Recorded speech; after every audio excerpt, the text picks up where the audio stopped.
आज हम पुस्तकों से ही दूर होते जा रहे हैं, क्योंकि आज हम सोशल मीडिया से जुड़ चुके हैं और सब चीज़ नेट पर उपलब्ध होती है, हम वहां पर पढ़ना चाहते हैं। लेकिन जब हाथ में किताबें होती हैं तो आपकी दृष्टि एक एक अक्षरों पर जाती है, और अगर आप उसे मन में पढ़ते हैं तो आपके विचार और अच्छे हो जाते हैं, और आप बोल बोल के पढ़ते हैं तो आपके पास बोलने का एक अभ्यास भी हो जाता है बिल्कुल सही पढ़ने से। हाँ। और ज्ञान तो आपका बढ़ता ही बढ़ता है, इसमें कोई संदेह नहीं है। और हमारे देखिए श्रोता भाई लोग ने भी संदेश भेजे हैं, लिखते हैं कि विश्व पुस्तक दिवस हर साल 23 अप्रैल को मनाया जाता है। ये दिन किताबों, लेखकों, प्रकाशकों और पुस्तकालयों के योगदान को मान्यता देता है। इस दिन का उद्देश्य है कि लोगों को किताबों के प्रति प्रेम और पढ़ने के प्रति जागरूकता बढ़ाई जाए। उद्देश्य है कि पढ़ने को प्रोत्साहित करना और पढ़ने के आनंद को बढ़ावा देना है। ज्ञान के प्रसार के महत्व के बारे में जागरूकता बढ़ाना किताबों और कॉपीराइट के महत्व को रेखांकित भी करता है। बिल्कुल सही कहा इन्होंने। देखिए, जो किताबें हैं वो हमें शिक्षा तो देती है, हमारी कल्पना की उड़ान को भी बढ़ाती है। हमें समझ आता है कि हम क्या क्या सोच सकते हैं, हमारा जो व्यक्तित्व है उसे भी आकार देती है और उन्हीं पढ़ाई। हाँ, और उन्हीं किताबों को पढ़कर हम खुद भी, हमारे अंदर अंकुरित फूटने लग जाते हैं कि हम भी कुछ लिखे, हमारे विचार बढ़ने लग जाते हैं। बिल्कुल। तो हम भी उन्हीं से सीख करके कहानियां हो, चाहे कविताएं हो, चाहे शेर शायरी, उपन्यास है, बिल्कुल लिखना शुरू कर देते हैं। कल मंजरी में एक लेखक का इंटरव्यू सुन रही थी, बहुत बड़े लेखक हैं, तो उन्होंने कहा कि युवा लोगों को वो आह्वान कर रहे थे कि किताबें पढ़िए और खूब किताबें पढ़िए, किताबों को अपने जीवन से फिर से जोड़िए। भले ही मोबाइल का जमाना है या कंप्यूटर का जमाना है, आप दिन भर मोबाइल पर लगे रहते हैं। वो बोले आप जितना समय रील्स देखने में लगाते हैं, जितना समय आप मोबाइल के मैसेजेस देखने में या वहां पर फेसबुक पर चैटिंग करने में लगाते हैं, उससे ज्यादा ध्यान आपको किताबों में होना चाहिए। आप एक बार किताबों की तरफ लौटे तो वो बार बार युवाओं से आह्वान कर रहे थे। और उन्होंने कुछ नाम दिए कि जैसे ही हम मोबाइल में क्या देखना चाहते हैं, कहाँ तो एक हमारे देश के युवाओं को फ्रंट पे जाकर युद्ध लड़ना चाहिए, सीमाओं पर जाकर तैनात होना चाहिए, कहाँ युवा आज रजाइयों में घुसकर या बिस्तरों में घुसकर अजीब सी फोटोएं देख रहे हैं और रील्स देख रहे हैं या बेढंगी चीजें देखने में अपना समय व्यतीत कर रहे हैं। और पहले देखिए कहा भी जाता था मंदाकिनी जी की सोते समय एक अच्छी पुस्तक जरूर पढ़ो, जिससे तुम्हारे सोते समय विचार अच्छे माइंड में। बिल्कुल सही कहा। और आज भी कहा जाता है कि सोने से पहले आप अपने जो दिमाग को व्यवस्थित रख लें। कोई भी ऐसी घटना, कोई भी ऐसी बात आपको सोने से पहले नहीं करनी चाहिए जो आपकी नींद को खराब करती है। और उस समय देखिए घरों में भी किताबें कितनी आती थी। हमारे जो बड़े बुजुर्ग थे, उनकी जो जमाने की किताबें थी वो भी अलमारी में रखी रहती थी। रूम में कमरा होता था उनका पुराना, या कोठरी कह लीजिए, उसमें दीवार वाली अलमारी में सारी बुक्स करीने से सजी होती थी। तो उसमें जयशंकर प्रसाद की, प्रेमचंद की भी किताबें मिल जाती थी। बिल्कुल, रविंद्रनाथ टैगोर को हम पढ़ा करते थे और प्रेमचंद की किताबें तो हर घर में, जहाँ पढ़ने का शौक है वहाँ पर रविंद्रनाथ टैगोर और प्रेमचंद ना हो ऐसा हो ही नहीं सकता। बिल्कुल। और मैथिली शरण गुप्त की साकेत भी हमने वहाँ पर देखी, रखी, पढ़ी। और रश्मि रथी भी रामधारी सिंह दिनकर जी की। जी बिल्कुल, फणेश्वर नाथ रेणु को हम पढ़ा करते थे। और सबसे बड़ी बात है कि रामायण भी आज भी घर में पढ़ी जाती है। वाल्मीकि की रामायण जो है आज भी हमारी जो बुजुर्ग औरतें हैं वो आज भी पढ़ती हैं। और नई पीढ़ी को भी इसे पढ़ना चाहिए। नई पीढ़ी को भी, कुछ लोग तो खैर पढ़ ही रहे हैं, ऐसा नहीं है। और जो बच्चों को कहानियां सुनानी होती तो पंचतंत्र जो विष्णु शर्मा जी की लिखी हुई थी, तो उससे कितनी प्रेरणा मिलती थी उन कहानियों में। पंचतंत्र की कहानियां तो हम घोट के पी जाते थे मंजरी। अगर देखा जाए तो एक युग था ऐसा जब हम पढ़ा करते थे स्टूडेंट लाइफ में, तो पंचतंत्र की कहानी इतनी ज्ञान देती थी, हमें ज्ञानवान होती थी कि दिमाग में अलग ही तरह की बातें चलती थी। और उनको पढ़ने के बाद पूछा भी जाता था कि तुमने इस कहानी से क्या सीखा। तो वो बहुत मतलब कहना चाहिए आज के समय में भी वो कहानियां हमारे लिए उतनी ही मददगार साबित होती हैं। और हम अपने कोर्स में भी पढ़ा करते थे। कबीर को हम पढ़ते थे, जायसी को हम पढ़ते थे, है ना, सूरदास को हम पढ़ते थे, संत मीराबाई को हमने पढ़ा है। तो ये हमारी कोर्स की किताबों में भी होता था। पद्य, हिंदी पद्य की किताब जो हुआ करती थी उसमें हम पढ़ा करते थे। संस्कृत की किताबों में हम बाण भट्ट को पढ़ा करते थे, है ना। तो बहुत सारे नाम अगर हम लेने चलेंगे तो शायद ये समय ही कम पड़ जाएगा। तो इन सभी किताबों को पढ़ा, फिर से खंगालिए। कहीं ना कहीं अगर आप नेट पर भी पढ़ते हैं तो ई पुस्तक खोल लीजिए। अगर आप कागजों की किताब पर विश्वास नहीं कर पा रहे हैं या नहीं ला पाते हैं तो आप ई पुस्तक के जरिए भी अपने ज्ञान को बढ़ा सकते हैं, लेकिन किताबों की ओर हमें लौटना चाहिए। और हमारे साथी श्रोता लिखते हैं कि किताबें हमारी सबसे अच्छी दोस्त हैं। वे हमारे ज्ञान को बढ़ाने और हमें अधिक रचनात्मक बनाने में हमारी मदद करते हैं। वे हमारे सामने आने वाली हर समस्या का सबसे अच्छा समाधान है। विभिन्न पुस्तकों को पढ़ने से दुनिया को देखने का हमारा नजरिया बदलने और जीवन के प्रति सकारात्मक दृष्टिकोण विकसित करने में मदद मिलती है। बिल्कुल। और वहीं एक श्रोता लिखते हैं कि बहुत से लोग अपने माँ बाप की दी हुई किताबों को कबाड़ में फेंक देते हैं। वो किताबें जो उनके माता पिता ने कितने कितने प्रयत्न करके, प्रयास करके उनको किताबें खरीदी थी, मगर वो किताब पढ़ना पसंद करते थे और आज हम नहीं करते हैं। कोई कैसे भी लिखता है, ये कितनी मुश्किल है। किसी किताब को लिखना कोई आसान बात नहीं है। बिल्कुल नहीं, उसकी रात दिन की मेहनत होती है, कितनी मेहनत से विचार उनके आते हैं और वो लिखते हैं। तो हमें किताबों की कद्र करनी चाहिए, उन लेखकों की कद्र करनी चाहिए। और आज भी मौका मिले तो उपहार में कुछ भी दें, लेकिन एक किताब जरूर दें। और लोग देते भी हैं, ऐसा नहीं है। हमें कुछ लोग जब गिफ्ट देते हैं तो किताबें कई बार हमें मिलती हैं भेंट में, और अच्छा भी लगता है।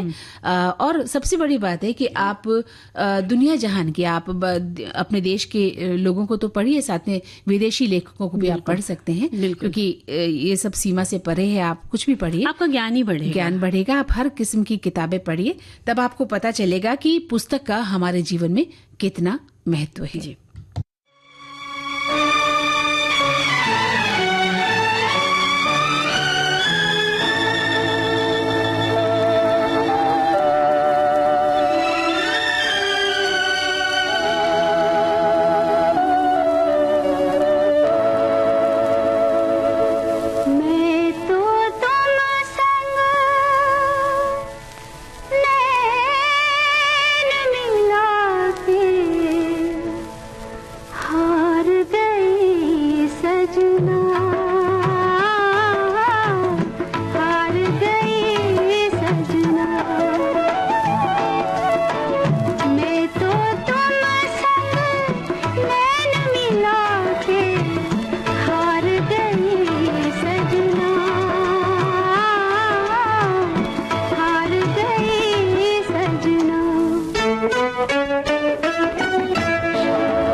मंदाकिनी जी, किताबों से जुड़ी बातें और भी हमारे श्रोता भाइयों ने बहनों ने करी है, तो हम ले लेते हैं संदेश।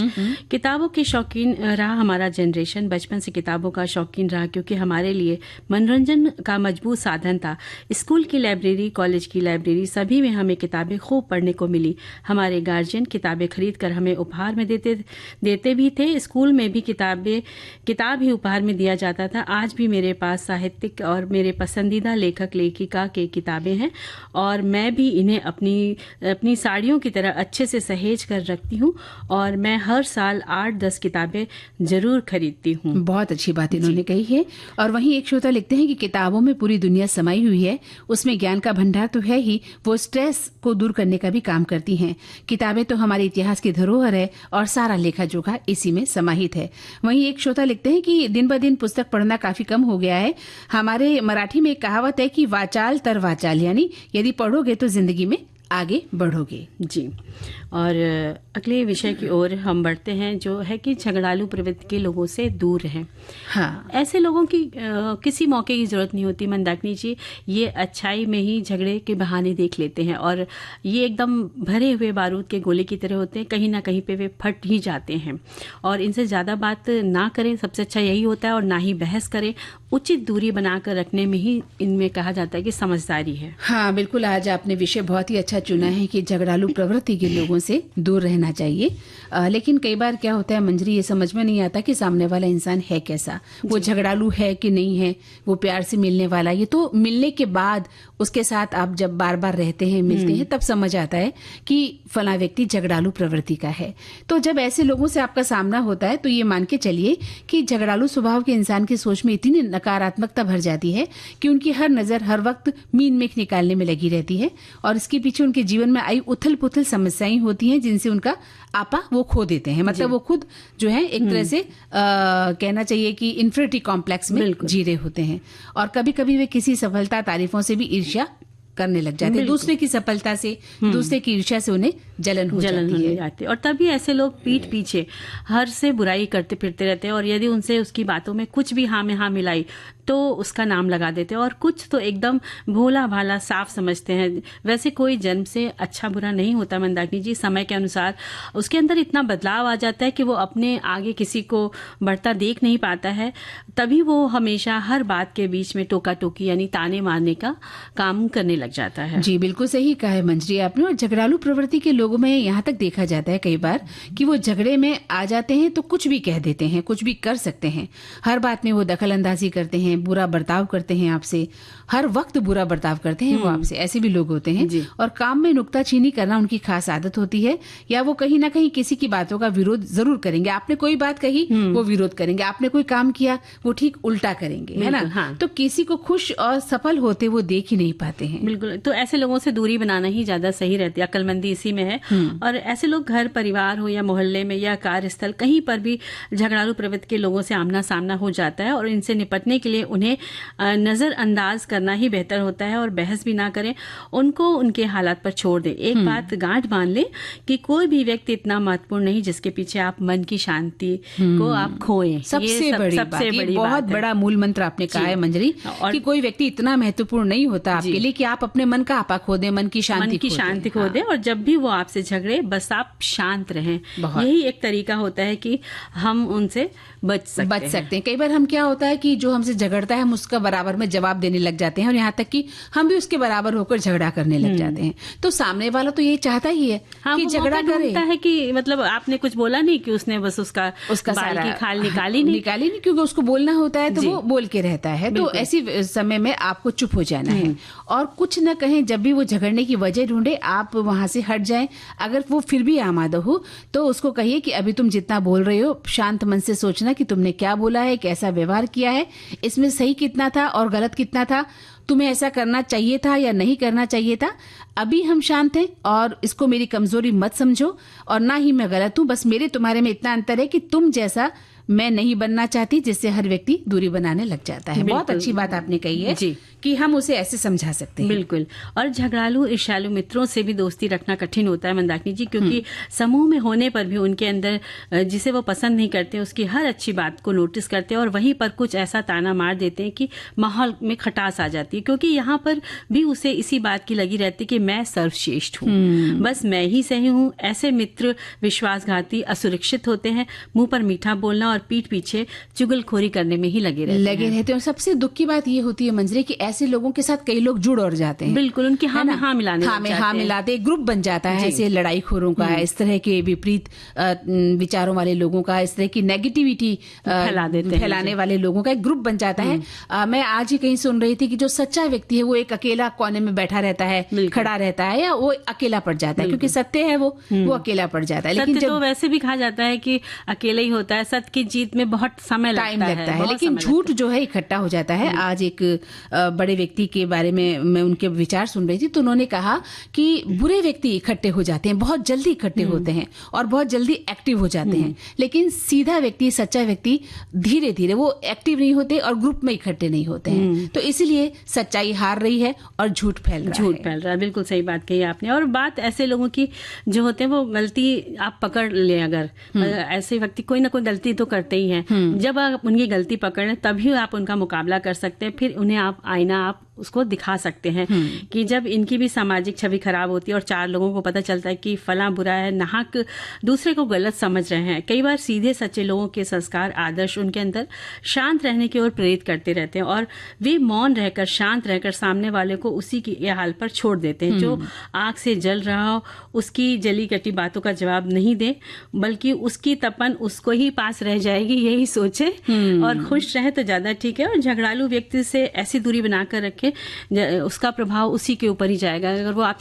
हम उसे जवाब नहीं देते हैं कुछ, तो वो उसके पास ही रह जाएगा। अगर हमने जवाब दे दिया तो फिर वो मेरे पास आ गया। बिल्कुल सही कहा। तो जो गलत कहे तो उसको बोलो, तेरा तुझको ही अर्पण, जो कहा जाता है, तेरा तुझको ही अर्पण। तुमने जैसा कहा वो तुम्हें ही मुबारक हो, सबसे बड़ी बात ये होती है।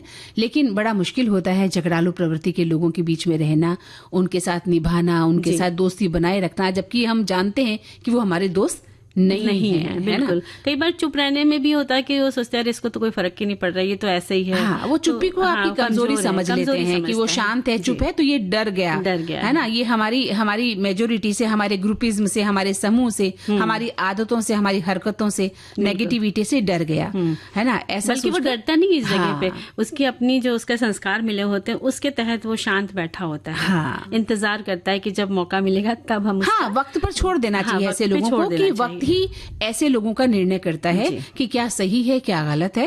और कहते हैं कि भगवान के घर देर है पर अंधेर नहीं है।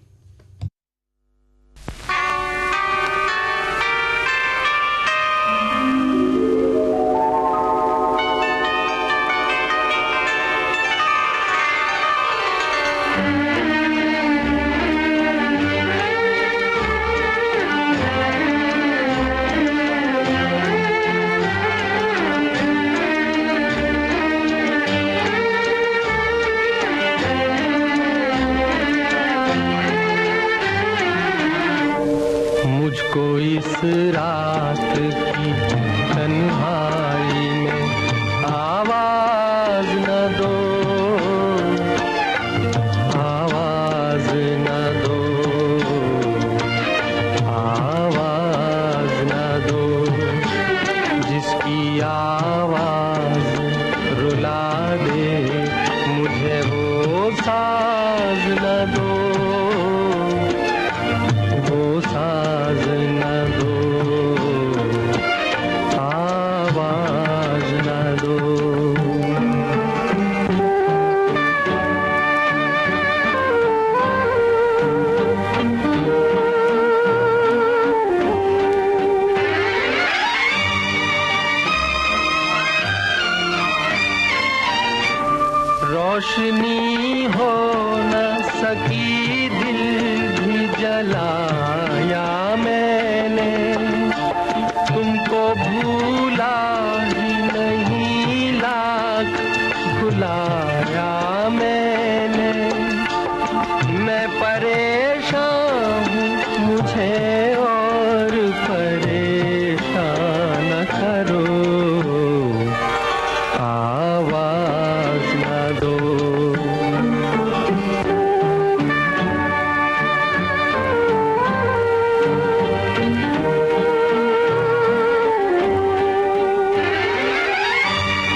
लीजिए, हमारी एक सखी लिखते हैं कि झगड़ालू लोग वे होते हैं जो बार बार दूसरों से बहस करते हैं, छोटी छोटी बातों पर भी झगड़ा कर लेते हैं और गुस्से में जल्दी आ जाते हैं। वे आसानी से दूसरों पर आरोप लगाते हैं और अपनी बात को सही साबित करने के लिए किसी भी हद तक जाने को तैयार रहते हैं। झगड़ालू लोगों की कुछ प्रमुख विशेषताएं होती हैं। गुस्सा जल्दी आ जाता है। झगड़ालू लोग छोटी छोटी बातों पर भी गुस्सा हो जाते हैं। वे किसी भी बात को बहस में बदलने में सक्षम होते हैं और बहस को आगे बढ़ाने में भी आनंद लेते हैं। सहनशीलता की कमी। झगड़ालू लोगों को दूसरे लोगों की राय सुनने या समझने में कोई दिलचस्पी नहीं होती और वे अपनी बात को ही सही मानते हैं। दूसरों को दोष देते हैं। अपने गलतियों के लिए खुद को जिम्मेदार मानने के बजाय दूसरों को दोष देते हैं। वे अपनी बात को सही साबित करने के लिए किसी भी हद तक जाने को तैयार रहते हैं। ऐसे लोगों से बचकर ही रहे तो अच्छा है। बहुत अच्छी सी बात। हम ये बात तो कहते हैं मंजरी कि ऐसे लोगों से बचकर रहा जाए, पर सच्चाई तो ये है कि ऐसे ही लोग हमारे सामने आते हैं बार बार। जी, हमें निपटना भी पड़ता है। हाँ, हम कहाँ बच के जाएंगे, कहाँ जाएंगे आप बच के? तो बच सकते नहीं है, है ना। इन्हीं लोगों से वास्ता पड़ता है जब आपका, तो आपको उस वास्ते से भी कहते हैं ना, उस बात से भी निपटना पड़ता है। हाँ, लेकिन आपको सतर्क हो जाना चाहिए, ये कहने की बात है। और वहीं एक श्रोता लिखते हैं कि झगड़ालू प्रवृत्ति के लोगों से निपटने के लिए हमें अपनी भावनाओं पर काबू रखना चाहिए और उनकी बातों को व्यक्तिगत नहीं लेना चाहिए। इससे हम अपने मानसिक स्वास्थ्य को बनाए रख सकते हैं और जीवन में सकारात्मकता को बढ़ावा दे सकते हैं। और हाँ, कभी कभी दूर रहना ही सबसे अच्छा विकल्प हो सकता है। बिल्कुल। और एक और लिखते हैं कि झगड़ालू व्यक्ति से तो बच के रहना चाहिए। आमतौर पर घरों पर कोई न कोई छोटी छोटी बात पर विवाद हो जाता है। बाद में ज्यादा शोर शराबा के साथ लड़ाई होने लगती है, जो अच्छी बात नहीं है। खाने पीने, कपड़ों की खरीदारी, पैसे के लेन देन में अक्सर घरों में या बाहर विवाद होते हैं। वाद विवाद से बचना चाहिए। परिवार के सदस्य भी किसी बात को नहीं मानते, छोटी छोटी बातों में बहस करेंगे और दूसरों को गलत बताएंगे। खुद चाहे कितनी भी झूठ बोले, आजकल कुछ माहौल और समय ऐसा आ गया है कि परिवार में आपस में बनती नहीं है। दो भाई होंगे तब भी अलग अलग रहना चाहेंगे। रेल यात्रा के दौरान बस, ऑफिस और बाजार में जरा देर बात पर बहस और झगड़ा होने लगता है। जैसे झगड़े से हमेशा बचना चाहिए। झगड़ालू प्रवृत्ति के लोगों से दूर रहना चाहिए। बिल्कुल। और वहीं एक श्रोता लिखते हैं कि झगड़ालू लोगों से बात करना एक चुनौतीपूर्ण हो सकता है, लेकिन कुछ तरीकों से आप इस स्थिति को संभाल सकते हैं। जैसे कि आप शांत रहें, आप उनकी बात सुनने की कोशिश करें, थोड़ी उनके प्रति सहानुभूति रखें, स्पष्ट और सीधे बात भी करें, समझौता करने की कोशिश करें भी और नहीं भी करें। और वे लिखते हैं कि अपनी सीमाएं आप निर्धारित कर लें और आवश्यक दूरी उनसे बनाकर रख लें। इन तरीकों से आप झगड़ालू लोगों से बात करने में ज्यादा प्रभावी तरीके से निपट सकते हैं और अपनी जिंदगी को शांतिपूर्ण बिता सकते हैं।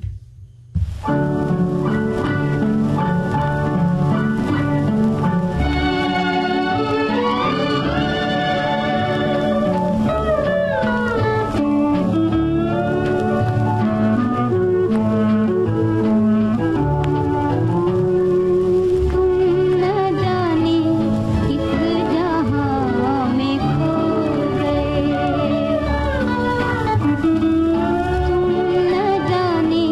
किस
तो मंजरी, अब एक समय है अंतराल का। अंतराल के बाद हम फिर लौटते हैं।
तो अंतराल के बाद हम फिर से लौटते हैं और बात करते हैं कि झगड़ालू प्रवृत्ति के लोगों से किस तरह बचना चाहिए।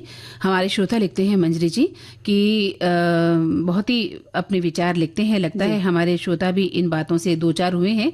वो लिखते हैं, नमस्कार मंदाकिनी जी, हिंसक प्रवृत्ति के लोगों से दूर रहना चाहिए क्योंकि ये अपने साथ साथ हमारा भी नुकसान कर देते हैं और इनके लिए कहावत है कि घर का भेदी लंका ढाए। तो कई बार आपसी तू मैं भी बड़ा एक झगड़े की वजह बन जाती है। वहीं एक श्रोता लिखते हैं कि झगड़ालू प्रवृत्ति के लोगों से तो हर कोई दूर रहना चाहता है, पर वो लोग किसी न किसी तरह हमें अपने बीच में ले ही आते हैं।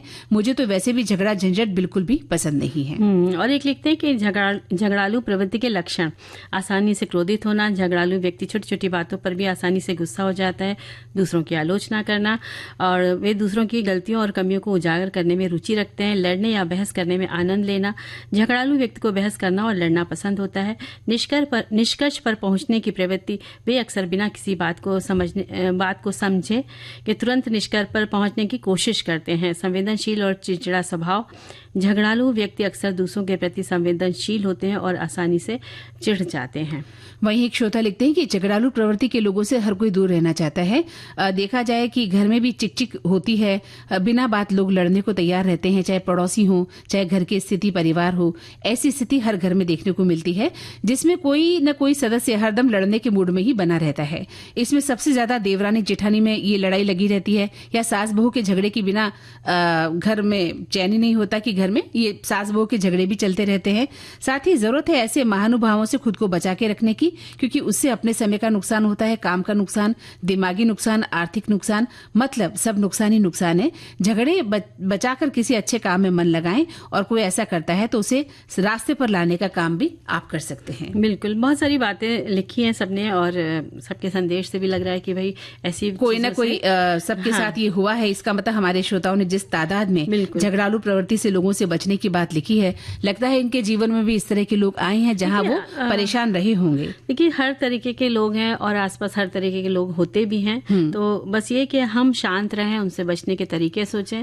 हाँ, लेकिन मंजरी एक बात ये होती है कि हम सोचने के तरीके, हम बचने के तरीके तो सोच लेते हैं। सोचिए उसमें भी कितना ऊर्जा खर्च होती है, बहुत खर्च होती है। आप जो झगड़ा करना ही नहीं चाहते हैं उस झगड़े का शिकार हो जाते हैं, और आपकी ऊर्जा जहाँ सकारात्मक बातों में लगनी चाहिए वहां आप उस नकारात्मक बात में घुस जाते हैं ना, बिना वजह। बिल्कुल। देखिए, हमारे एक श्रोता लिखते भी हैं कि झगड़ालू प्रवृत्ति के लोग जो विवादी कहते हैं, अक्सर बहस करते हैं, छोटी छोटी बातों पर झगड़ना शुरू कर देते हैं, दूसरों की आलोचना करते हैं, शिकायत करते हैं और बहस के लिए हमेशा तैयार रहते हैं। और वहीं एक श्रोता लिखते हैं कि ये झगड़ालू प्रवृत्ति के लोगों में तो ये आदत होती है कि वो आसानी से क्रोधित हो जाते हैं, दूसरों की गलतियों और कमियों को हमेशा उजागर करते हैं, लड़ने या बहस करने में ही लगे रहते हैं, और वे अक्सर बिना किसी बात को समझने के तुरंत निष्कर्ष पर पहुंचने की कोशिश करते हैं और झगड़ना शुरू कर देते हैं। तो भगवान बचाए ऐसे झगड़ालू लोगों से।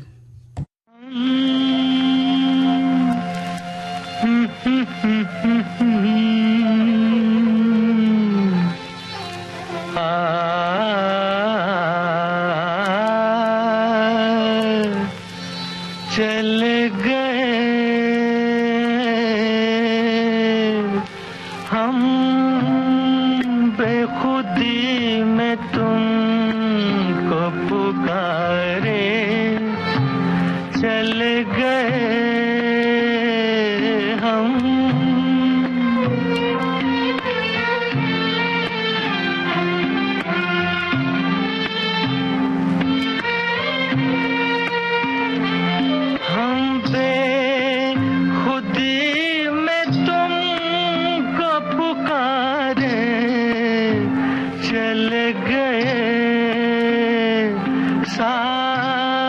सागर में जिंदगी को उतारे चले गए हम।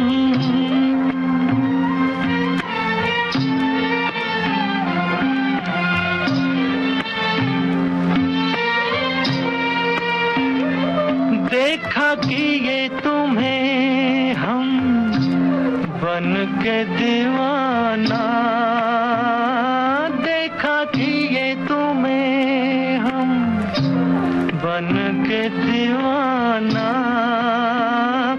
उतरा जो नशा तो हमने ये जाना, सारे वो जिंदगी के सहारे चल गए हम। बेखुदी में तुमको पुकारे चले गए हम।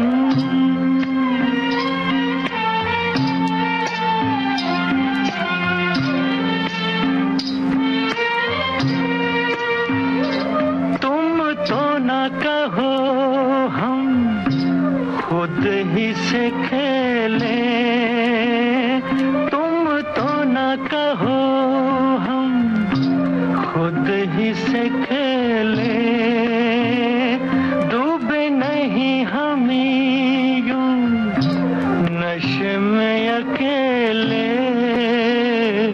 शीशे में आपको भी उतारे चल गए हम। बेखुदी में तुमको पुकारे चल गए, सागर में जिंदगी को उतारे चले गए हम। मंदाकिनी जी, जरा याद करो कुर्बानी में आज हम बात करने वाले हैं क्रांतिवीर विष्णु गणेश पिंगले जी के बारे में। बिल्कुल।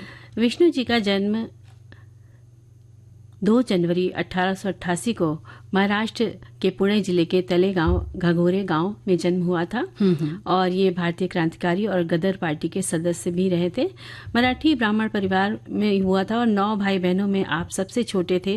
प्यार भरा परिवार में आपका लालन पालन हुआ और जब वे 9 वर्ष की उम्र में थे तो उन्हें तलेगांव दाभेड़ के प्राथमिक विद्यालय में नाम उनका लिखा दिया गया था। 1905 में पिंगले ने पूना में महाराष्ट्र विद्यालय में दाखिला लिया जो उस वक्त बॉम्बे विश्वविद्यालय से जुड़ा हुआ था। यहीं पर से वे राष्ट्रवादी आंदोलन के प्रभाव में आए और स्वतंत्र वीर सावरकर जी के नेतृत्व में आंदोलन में सक्रिय रूप से आपने भाग लिया। हाँ, 1908 में तलेगांव दाभाड़े के समर्थ विद्यालय में चले गए और 1910 में ब्रिटिश सरकार ने उन्हें भी बंद कर दिया और विष्णु पिंगले मुंबई चले गए और माहिम में नौकरी करने लगे। वे गोविंदराव पोतदार के संग जुड़े, जहां की जिनके वो नौकरी भी किया करते थे वहां पर। और श्री पोतदार जो थे वो एक राष्ट्रवादी और विस्फोटकों के विशेषज्ञ थे, तो वहां भी उनके सहयोगियों से जुड़े। उनकी गहरी दोस्ती एडवोकेट हरि लक्ष्मण पाटिल से हुई। स्वदेशी आंदोलन उस समय चरम सीमा पर था श्रोताओं, और जापानी हथकरघा उद्योग से प्रेरित होकर पिंगले ने लातूर के पास अवाशा में अपना छोटा स्वदेशी करघा शुरू किया और वे इंजीनियर भी वैसे बनना चाहते थे। और इस अवाशा को औसा भी कहा जाता है। औसा भी इसे कहते हैं अवाशा को। 1911 में वे अवासा छोड़कर यूएसए चले गए। पिंगले सत्येंद्र भूषण सेन, करतार सिंह सराभा और अन्य गदर नेताओं के संपर्क में आए। इस तरह वे आगे चलकर अन्य भारतीय क्रांतिकारियों से भी जुड़ गए। 1914 में आपने कई साथियों संग अमेरिका से आप भारत आ रहे थे और गदर नेताओं से मिले जहां आकर के, और जहां वे विद्रोह की योजना बना रहे थे। कलकत्ता में सभी मिल रहे थे और लंबी चर्चाएं उनमें चली और योजनाएं भी उनमें काफी बनी। और जहाँ तक बात पिंगले जी साहब की हम कर रहे हैं, तो पिंगले और सचिन सान्याल शंघाई से आए, वहाँ मुला सिंह के साथ विद्रोह की उन्होंने योजना पर चर्चा की और वे वहाँ से अमृतसर चले गए। रासबिहारी के विश्वास पात्र होने के कारण पिंगले ने पंजाब के गदरियों को बंगाली उग्रवादियों के सहयोग का आश्वासन दिया और दिसंबर 1914 के अंत में कपूरथला में एक बैठक में पिंगले ने घोषणा की कि एक बंगाली बाबू सुरेंद्र बोस जो बम बनाने के विशेषज्ञ थे, उनकी मदद करने के लिए तैयार हैं। मार्च 1915 में मेरठ और अम्बाला की सैन्य छावनियों का दौरा किया और वहां के सैनिकों को भारत की आजादी के लिए अंग्रेजों के खिलाफ उठने के लिए प्रेरित किया। 1915 में उन्हें धोखा दिया गया और उनके पास से उच्च विस्फोटक बम बरामद किए गए। विष्णु गणेश पिंगले और गदर के अन्य नायकों पर मुकदमा चलाया गया लाहौर षड्यंत्र केस के तहत और उन पर 1857 के विद्रोह की शैली में सेना के भीतर असंतोष पैदा करने और ब्रिटिश शासन को उखाड़ फेंकने की साजिश रचने का आरोप लगाया गया था। पिंगले को भारतीय दंड संहिता की धारा लगी और युद्ध उकसाने और छेड़ने के लिए ये दंड संहिता लगाई गई थी और कई अपराधों का उन्हें दोषी ठहराया गया और मौत की सजा भी उन्हें सुना दी गई। विष्णु गणेश पिंगले और उनके सहयोगी करतार सिंह सराभा को 16 नवंबर 1915 को लाहौर सेंट्रल जेल में फांसी दे दी गई और भारत की क्रांतिकारी स्वतंत्रता संग्राम के वो प्रतीक भी बन गए। और मध्य मुंबई के उपनगर चिंचपोकली में एक सड़क का नाम उनके नाम पर भी रखा गया। तो ऐसे क्रांतिवीर को हमारा कोटिश नमन।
इसलिए मिल मिल के दिल टूटते हैं, इसलिए बन बन महल टूटते हैं, इसलिए दिल टूटते हैं। ओ किसलिए मिल मिल के दिल टूटते हैं, इसलिए बन बन महल टूटते हैं, इसलिए दिल टूटते हैं।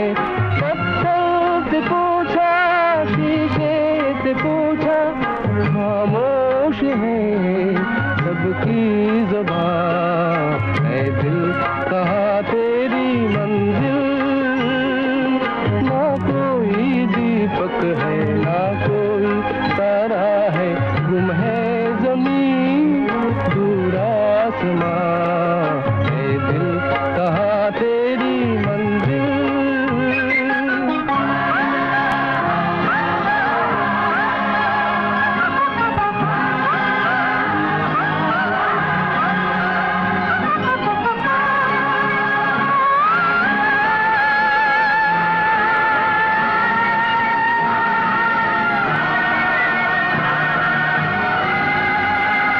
ढल गए नादा वो आंचल के साए, रह गए रास्ते में अपने पराए, रह गए अपने पराए।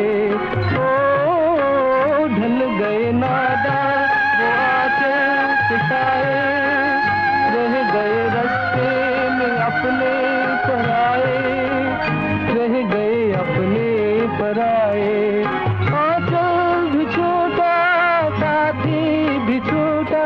ना हम सफर हाँ कारवां है दिल कहाँ तेरी मंजिल। मंदाकिनी जी, पीढ़ियों में बदलाव यानी साक्षी बने, हम सभी साक्षी बने हैं और हमारी पीढ़ियों ने जितना बदलाव देखा है, कैसे कैसे दिन गुजारे हैं, शायद ही उन सब का आनंद अब कोई ले पाएगा। कई बार मन करता है अब लौट चले, लेकिन भौतिक आधुनिक सुविधाओं के इतने आदी हो चुके होते हैं कि चाह कर भी लौटना संभव सा लगता है ना। और क्योंकि अब लोगों में वो बात नहीं रही, सुरक्षा की दृष्टि से भी सोचना पड़ता है।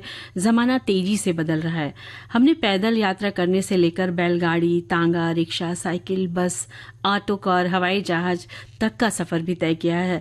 खाट खटोले पर लेटकर तारों की सैर करिए, वहीं अंतरिक्ष की परतों को भी स्क्रीन पर निहारा है। बिल्कुल सही कह रही हैं मंजरी आप। और पोस्ट कार्ड की बात करें, अंतर्देशीय जिसे हम इनलैंड कहा करते थे, लिफाफे से लेकर हम संदेश भेजने की नई दुनिया में नेट के माध्यम से आगे चले गए और पेन कलम दवात की जगह अब अंगूठे ने फिर से ले ली है।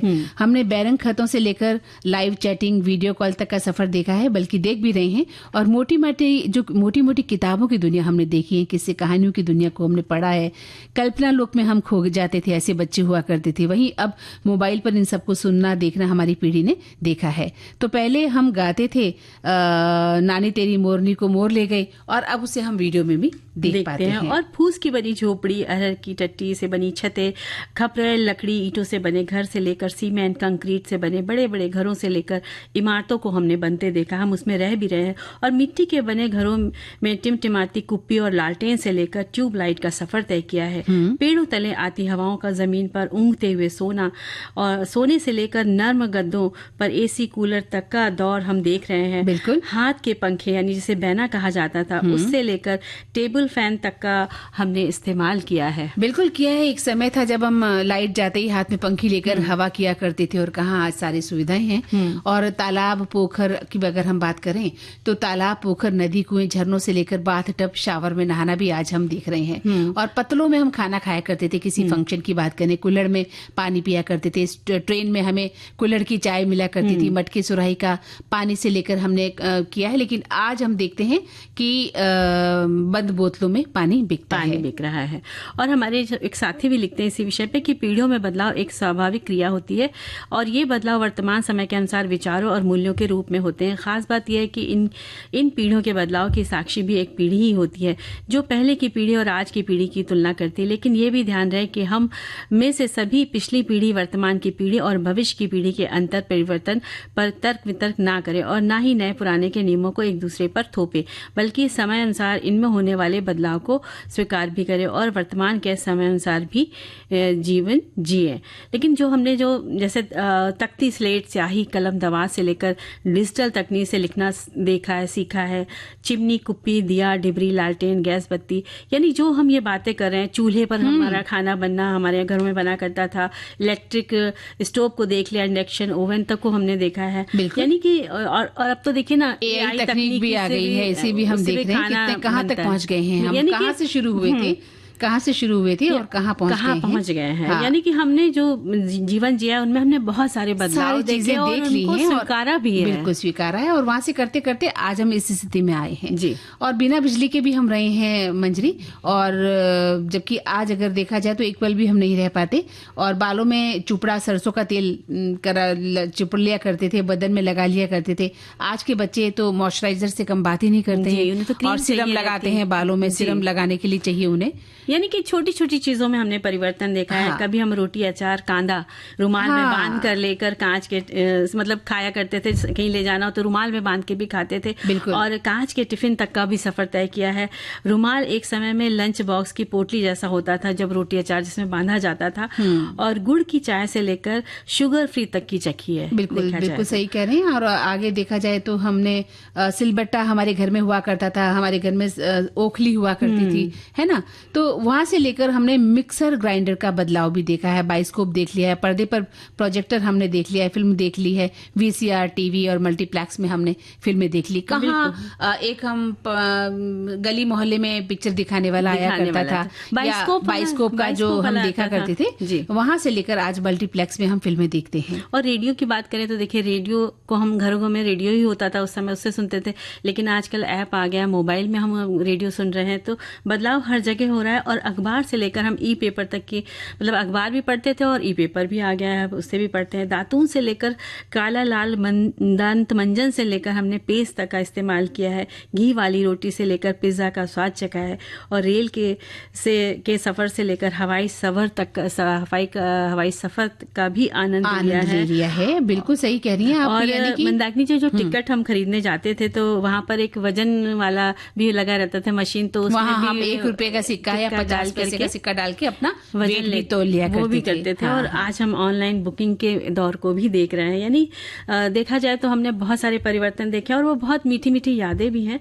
और हमने देखिए पीढ़े और टाटपट्टी से लेकर बुफे तक की दावतों का भी आनंद लिया है। बिल्कुल सही कह रही हैं। और बहुत सारी ऐसी बातें हैं। और हमारे श्रोता ने भी बहुत कुछ लिखा है। एक लिखते हैं कि पीढ़ियों में बदलाव हम सब साक्षी बने हैं। भाई, पीढ़ी दर पीढ़ी का यही जीवन है और इतने मधुर मुश्किल से हमें प्राप्त होता है, किंतु इस जीवन में ही जनरेशन गैप के चलते ही पीढ़ियों के बदलाव के साक्षी न बनकर हो रहे बदलाव में त्रुटियां निकाल रहे हैं, जबकि बदलाव प्रकृति का शाश्वत शिल्प है और इस शिल्प के साथ ही तालमेल बिठाते हुए पीढ़ियों के बदलाव के साक्षी बनने से पहले उसे सर्वप्रथम स्वीकार करना होगा।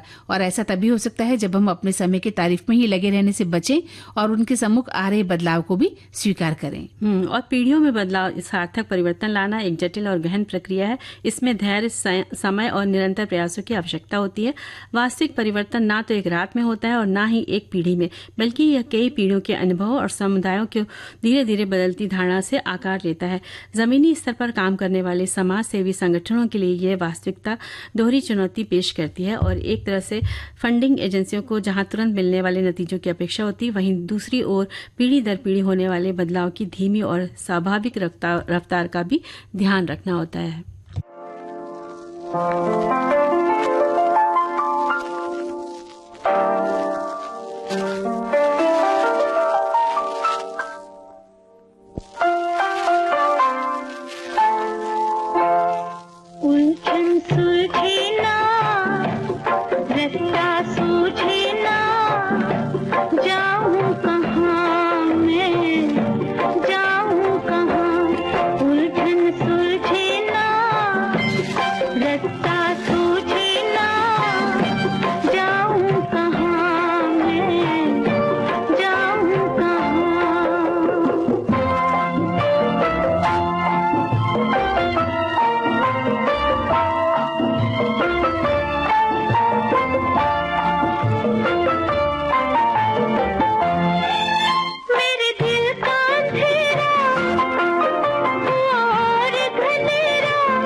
मंजरी जी, इन दिनों गर्मी बहुत पड़ रही है और इंस्टेंट शरबत लोग बनाना पसंद करते हैं और पीना भी पसंद करते हैं। हमारे श्रोता भाइयों ने लिखकर भेजा है, बहनों ने भी। बिल्कुल। तो लिखते हैं कि झटपट शरबत बनाने के लिए इसकी सामग्री 1 कप पानी, 1 कप चीनी, आधा कप ताजा फलों का रस जैसे कि आम, संतरा या मौसमी, बर्फ के टुकड़े, ताजा पुदीने की पत्तियां।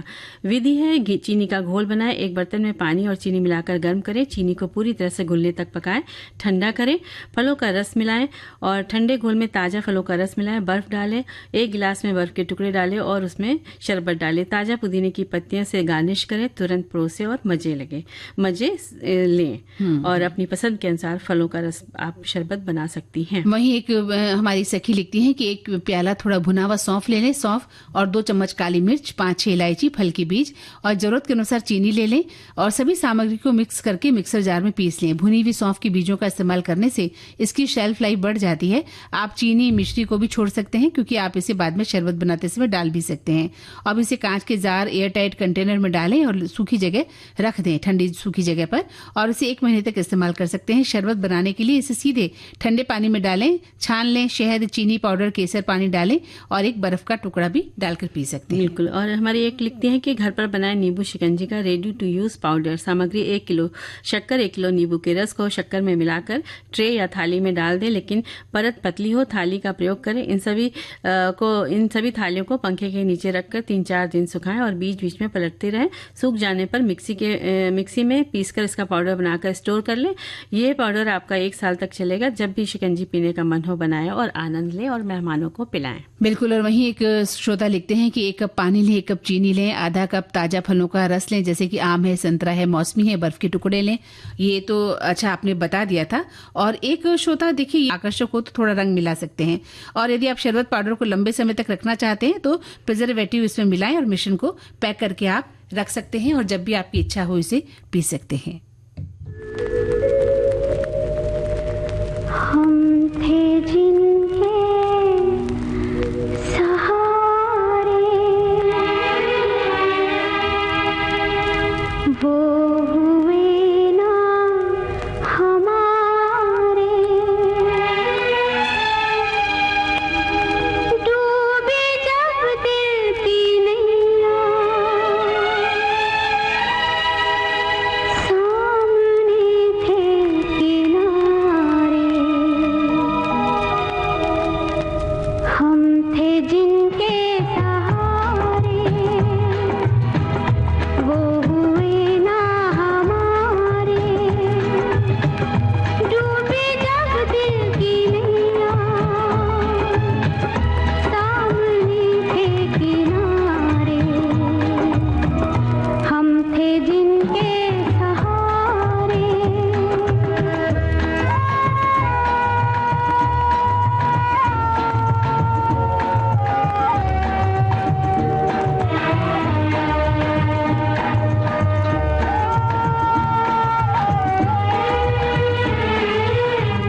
क्या मोहब्बत के वादे, क्या वफा के इरादे,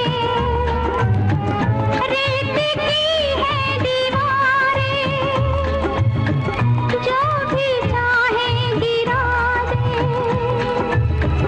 जो भी चाहे गिरा दे। हम थे जिनके सहारे वो हुए ना हमारे।